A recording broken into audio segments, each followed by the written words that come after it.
महापुरुष हुए गाडगे जी, उन्होंने कहा था कि आप अपनी आवश्यकताओं पर कम से कम खर्च करें। आपके घर में अगर बर्तन है तो उनको भी बेच दें, हाथ में रख के रोटी खाएं, लेकिन पढ़ाई पर विशेष ध्यान। बाबा साहब ने भी कहा कि चाहे आपके पैरों में चप्पल ना हो, लेकिन आपके हाथ में किताब जरूर होनी चाहिए। अगर आप किताबों के सामने झुकेंगे तो दुनिया आपके सामने झुकेगी। संसार में वही लोग गरीब हैं जो अशिक्षित हैं, और गुलाम भी उन्हीं को बनाया जाता है जो अशिक्षित हैं, जिनके पास शिक्षा नहीं है। इसलिए शिक्षा पर विशेष ध्यान दें। हमारे महापुरुषों ने भी ऐसा ही कहा। इसी के साथ मैं अपनी वाणी को विराम देता हूँ और आपके अच्छे भविष्य की कामना करता हूँ। धन्यवाद। सभी बच्चों को मेरा नमस्कार। बच्चों, आप क्रीम हो, ऐसा नहीं कि मथुरा में केवल 2 ही लोग हैं। मथुरा में बहुत सारे बच्चे, बहुत सारे स्टूडेंट्स हैं, बहुत ग्रेजुएशन पढ़े हुए, लेकिन 2 ही आए ना यहाँ पर। आगरा से 1-2 आए, मतलब विभिन्न जिलों की जो क्रीम है वो यहाँ इकट्ठी हुई है, और ये मौका हर किसी को नहीं मिलता है। तो पहली बात तो ये समझ लो कि आप कहते ना क्रीम आई यहाँ पर, और आप क्रीम बने रहना है। दूसरा ये है कि अपने जीवन से विकल्प खत्म कर दो। अगर आप विकल्प रखोगे अपने पास तो सफल नहीं हो पाओगे, तो समझ लो। मतलब अगर नहीं यहाँ सफल नहीं हुए तो खेती कर लेंगे, अभी तो पहला ही पेपर है, दूसरे में देख लेंगे। आप हर एग्जाम को अपना लास्ट एग्जाम समझ के उसको दो कि मेरे पास अगर है तो ये है, और ये नहीं तो कुछ भी नहीं। मैं अपनी बताऊं कि जब ये वैकेंसी निकली थी आयोग वाली, आगरा पढ़ रहा था मैं उस समय।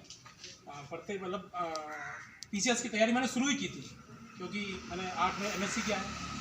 तो साथ में मेरे साथ में किया, मैं सॉरी, साथ में एमएससी किया और तुरंत बाद में तैयारी शुरू कर दी पीसीएस की। साथ में ही आयोग की वैकेंसी मिली, तभी बीएड की मार्कशीट मेरे हाथ में आई थी। तो मैं अपनी आंटी के यहाँ बैठा हुआ था, पेपर में देखा न्यूज वैकेंसी आ गई, तो मैं एकदम खुशी से उछल पड़ा। तो मेरी आंटी ने कहा कि अशोक, तुम तो ऐसे उछल रहे हो तो नौकरी लग गई। मैंने कहा आंटी, नौकरी मिलेगी, लेकिन मौका, लोगों को सही समय पर मौका नहीं मिलता है। इधर मेरी बीएड की मार्कशीट हाथ में और इधर मेरे पास वैकेंसी हाथ में।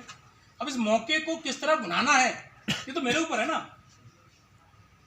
तो वो जो एग्ज़ाम था मेरा टीजीटी का, वो मैंने सब कुछ झोंक दिया उसमें कि यही मेरा लास्ट है और किस बात कुछ नहीं। अगर ये एग्ज़ाम नहीं निकला तो मैं तो बाबा जी बनूंगा, संत बनूंगा। ये सोच लिया था कि अगर एग्ज़ाम निकलेगा तो ठीक, नहीं तो बाबा जी बन किसी गाँव में जाएंगे और बच्चों को पढ़ाएंगे फ्री में, और भीख मांग के रोटी खाएंगे। ये था मेरा। और वो एग्ज़ाम मेरा, मतलब कहते ना, जो पहली चौथ भरी मैंने, वही बीएड पहुंचना सबसे पहले भरा, पहले नंबर पे आता मैं अपने। तो अपने जीवन से विकल्प खत्म कर दो कि जो कुछ है, हमको यही एग्जाम हमारा लास्ट है और हमको सफल होकर निकलना है यहाँ से। बहुत कम लोगों को ऐसे मौके मिलते हैं, और बहुत कम लोगों को ऐसे लोगों का संरक्षण मिलता है जो आप लोगों को मिल गया। और हमारे सामने ऐसे ऑप्शन नहीं थे, नहीं हम भी कहीं है ना IAS की एकदम निकल जाते। पैसे की मेरा मानना यह है कि पैसा कभी शिक्षा बाधक नहीं बनता, गरीबी शिक्षा बाधक नहीं बनती है, जब मेरा अपना मानना है। लोग भले ही बहाने बनाते रहे साहब पैसा नहीं है इसलिए हम पढ़ नहीं पाए। अगर आपको ये एग्जाम्पल लेना है, गरीब भी पढ़ सकता है, तो देखो ये आपके सामने एग्जाम्पल मौजूद हैं जिन्होंने अपनी दोबारा पढ़ाई 12 साल बाद शुरू की, और कबाड़ा वाड़ा बीन बांध के क्या काम करके पढ़ाई शुरू की और एमए तक पहुंची। तो गरीबी कभी शिक्षा में बाधक नहीं बनती। मौका है तुम्हारे पास, सब लोगों का जो है आशीर्वाद है तुम्हारे पास, बाबा साहब के दिए अधिकार है तुम्हारे पास, बुद्ध के विचार है तुम्हारे पास, सफलता 100% मिलेगी। ये हमारी शुभकामना है।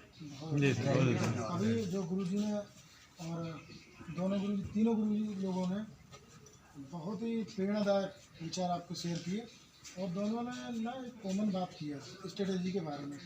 और सर ने तो एक बात कही कि भाई आप विकल्प खत्म कर दो। जैसे कि कोई राजा जीतता हुआ जा रहा था, उससे पूछा भाई तुमने किले फतेह कर लिए, इसके पीछे राज क्या है? तो वो कहता था कि मैं जिस पुल से होकर के गुजरता हूँ पहले उसको खत्म करवा देता हूँ और मेरी सेना को अब ये तो जीतना है या फिर मरना है। तो मरने को कौन तैयार है, मैं तो जीतना ही है ना। तो मैं, जैसे कि सर बता रहे हैं, मेरा 12 साल बाद में इंटर हुआ ओपन से, और मैं उन दिनों कबाड़े का काम करता था, रिक्शा चला के जो रद्दी वद्दी जो खरीद के, दुकान थी मेरी अपनी, बट उसके बाद भी मेरा ये अपना काम था। तो मुझे था कि पढ़ना है, प्राइवेट मैंने BA किया, इस समय भी काम करते हुए